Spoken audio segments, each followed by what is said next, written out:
Jamás un pueblo tuvo cosas tan sagradas que defender, ni convicciones tan profundas por las cuales luchar. Nos acompaña la convicción más profunda de que las ideas pueden más que las armas, por sofisticadas y poderosas que éstas sean.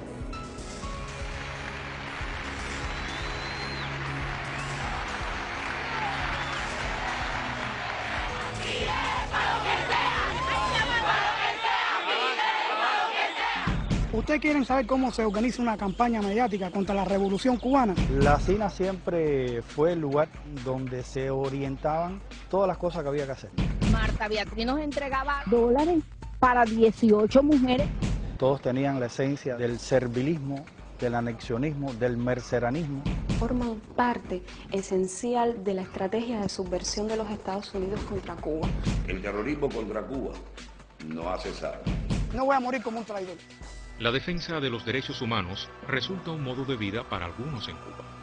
Bajo la etiqueta de disidentes se agrupa hoy la misma contrarrevolución que ha mantenido viva desde 1959 su política de agresiones contra la isla.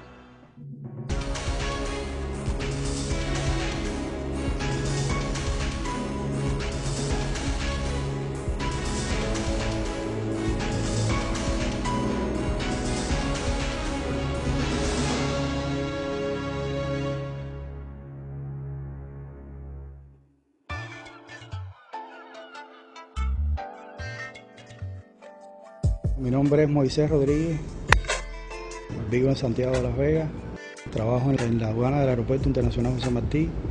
Yo conozco a Lizardo Sánchez en Villamarista en el año 1980. Ahí iniciamos una relación que después continuó en el Combinado del Este. Y en el Combinado del Este pues ya con estas personas se comienza a hablar de los primeros pasos, es decir, cómo sería el servicio que le íbamos a prestar al gobierno de Estados Unidos con relación al primer grupo de derechos humanos en Cuba. Durante casi 20 años, Moisés Rodríguez trabajó junto a Elizardo Sánchez Santa Cruz, más conocido entre los cubanos como el Camaján. Vivió en su casa, donde participó en cada uno de los proyectos organizados por este contrarrevolucionario al servicio del gobierno norteamericano. Y nos entretuvimos ese tiempo en conformar y escuchar las órdenes de los amos en ese primer periodo, ¿no? Me refiero a la sección de intereses que ya funcionaba aquí en La Habana como el centro de diseño de la futura contrarrevolución.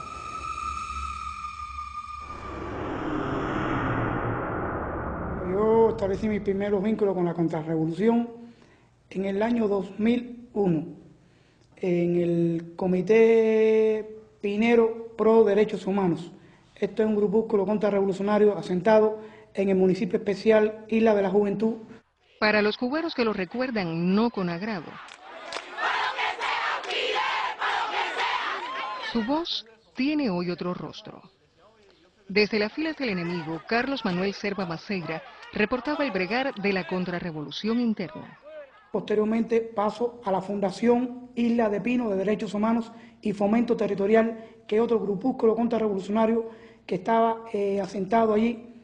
Yo ya cuando comienzo en la fundación comencé de vocero y ahí bueno comencé a dar mis reportes para la radio Martí. De Isla de Pinos, el periodista independiente Carlos Serpa Maceira. Desde La Habana, en nombre de la Carlos Serpa Maceira, director de la Unión de Periodistas Libres de Cuba, denuncia las acciones de la policía política. Carlos Serpa Maceira visitó el lugar y trae detalles.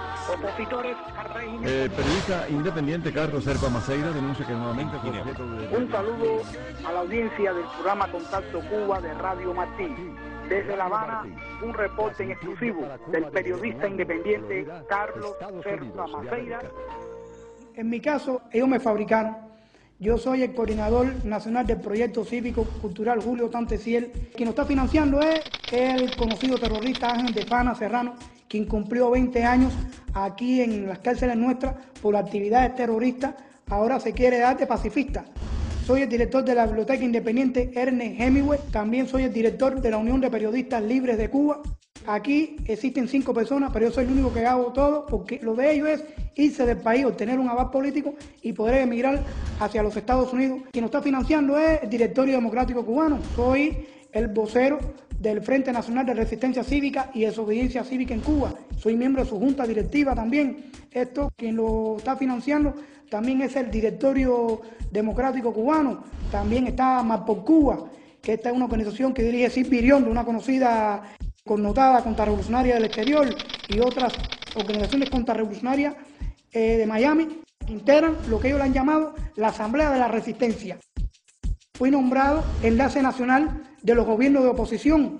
Esto de los gobiernos de oposición, quien lo dirige desde Puerto Rico, Enrique Blanco. Incluso Enrique Blanco es el que me administra el blog, el Guayacán Cubano.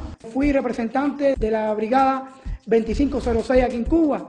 Cuando yo fui representante de la brigada 2506, recibí teléfonos móviles, financiamiento para actos provocativos aquí en nuestra patria. Soy el corresponsal de la revista Misceláneas de Cuba. Así como se fabrica un disidente.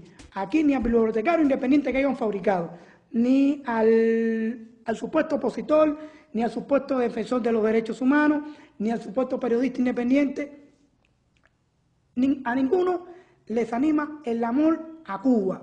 Han vendido su alma al diablo. Realmente planificaron algo que salió mal al final, o que ha salido mal, que es crear la contrarrevolución a partir de estos elementos, es decir, me refiero a los que integraron aquel primer grupo de derechos humanos, Comité Cubano Pro Derechos Humanos, a partir de la formación de cada cual. Esto trajo como consecuencia que en muy poco tiempo fuera un desastre. Ellos promovieron que se iniciaran, es decir, que se fundaran otros movimientos, pero de inicio exigieron la fundación o la creación de movimientos, pero ya con fines políticos, es decir, con un discurso político que en el caso del comité crea el Partido Pro Derechos Humanos y en el caso de la comisión de Elizardo Sánchez crea la Corriente Socialista Democrática. A partir de la década de los 80, principio de la década de los 80 específicamente, con el lanzamiento por el presidente Ronald Reagan del llamado Proyecto Democracia, donde se plantea una lucha abierta y frontal contra el comunismo, se estimula dentro de la estrategia de subversión contra Cuba y de otros países del antiguo campo socialista el empleo de métodos dirigidos al aprovechamiento del tema de los derechos humanos, de la lucha supuestamente civilista, de corte pacífico, y esto viene respaldado de algún modo por instituciones y tanques pensantes dentro del gobierno de los Estados Unidos que buscan, por una parte, ocultar el rostro del gobierno de ese país detrás de estas maniobras, pero al mismo tiempo estimular el uso de estos métodos. Como es de suponer, en Cuba este ajuste de estrategia se refleja, por ejemplo, con la creación del Comité Pro Derechos Humanos por el contrarrevolucionario Ricardo Bofill Pagés. Y una de las cosas que me llama el interés en esto de los derechos humanos es la cosa de la connotación periodística que tiene redactar cosas. Como si tuviera una pregunta ahí, sí. Y si hubiera esta posibilidad, yo te entiendo lo que tú, o sea, ser un cronista de estos problemas y vivir de esto, chicos, vivir de esto sin grandes pretensiones. Yo tengo la experiencia, es decir, la agradable experiencia de haber conocido en todos estos años a casi todos, para no decir todos, y te podría afirmar aquí en estos momentos de que no conocí a uno realmente sincero. Todos tenían la esencia del servilismo, del anexionismo, del merceranismo, y simplemente habían dos cosas que estaban siempre latentes, estaban siempre presentes. Número uno, recibir dinero, y número dos, irse de Cuba. La esencia no ha variado. La contrarrevolución interna no es un fenómeno espontáneo ni autóctono. Es la expresión de la política anticubana que Estados Unidos ha estimulado a través de una red de grupos, instituciones y organizaciones bajo el mismo esquema de subversión aplicado contra la Unión Soviética y demás países socialistas de Europa.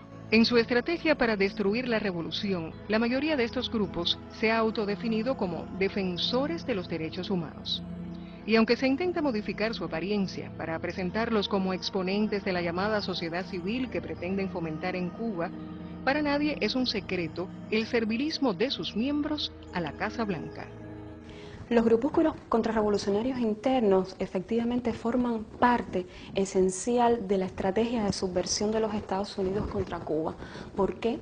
Porque son utilizados en función de intentar crear focos de tensión internos, de proyectar la imagen de que en Cuba existe una oposición interna organizada, pero también de construir en estos ambientes supuestos líderes que fabrican a través del financiamiento de gobiernos extranjeros, de campañas mediáticas, pero también de la entrega de premios para el supuesto reconocimiento de la labor como luchadores de los derechos humanos. A lo largo y ancho de Cuba, la contrarrevolución me llama a mí para inventar supuestos actos de provocación. Ha llegado un momento en que le he dicho a estos contrarrevolucionarios, no, porque si la policía me dio golpe, que si la seguridad del Estado me llevó preso, yo he oído con mi grabadora y cuando le he puesto la grabadora se me han tirado en plancha. Está comprobado que tienen el objetivo sencillamente es emitir denuncias falsas contra la revolución. Denuncias falsas, denuncias que siempre estaban fundadas en elementos vulnerables, por ejemplo, un supuesto ayuno, una supuesta huelga, una mujer involucrada. Esta mega información llegaba ya a Ginebra como algo que se había manipulado con anterioridad, se había conformado para que cumpliera su objetivo, que al final era pues lacerar el prestigio de la Revolución Cubana. Conformada por una extraña naturaleza profundamente antipatriótica, la contrarrevolución se ha distinguido por el carácter terrorista de muchos de los planes y proyectos que concibe. Desde el surgimiento de la primera agrupación contrarrevolucionaria en Cuba, la Rosa Blanca, hasta la actualidad, sus filas han sido engrosadas por exreclusos y personas con marcados intereses anexionistas. El terrorismo contra Cuba no ha cesado.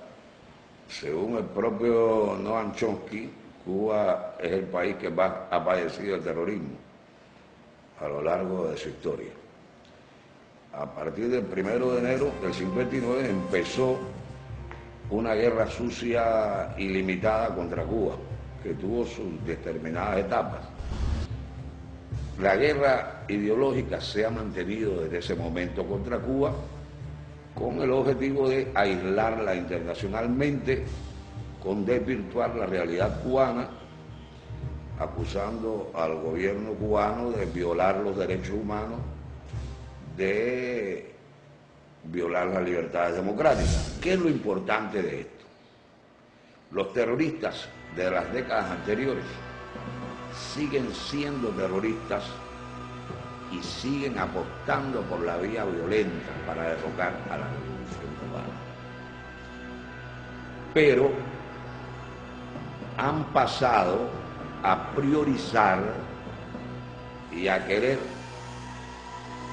participar activamente dentro de la lucha ideológica contra Cuba. Ha emergido otra nueva oleada de contrarrevolucionarios. Y aclaro, cuando digo oleada, son microgrupos de contrarrevolucionarios que están desarrollando en estos momentos el papel de protagonistas de la contrarrevolución en Cuba, financiados fundamentalmente por los propios Estados Unidos, por las agencias de apoyo a la contrarrevolución como la ANET y la USAID, y dentro de este caso se enmarcan las damas. Supuestamente ellas están pidiendo la libertad de sus familiares encarcelados, que son mercenarios. Realmente las damas de blanco tienen otro objetivo.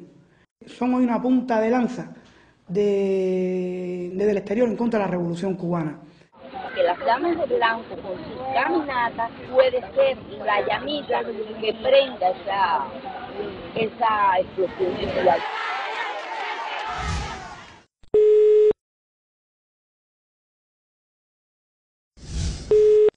Buenos días. Aló, Laura. Sí. ¿Cómo estás? Mira, te voy a dejar en línea para que escuches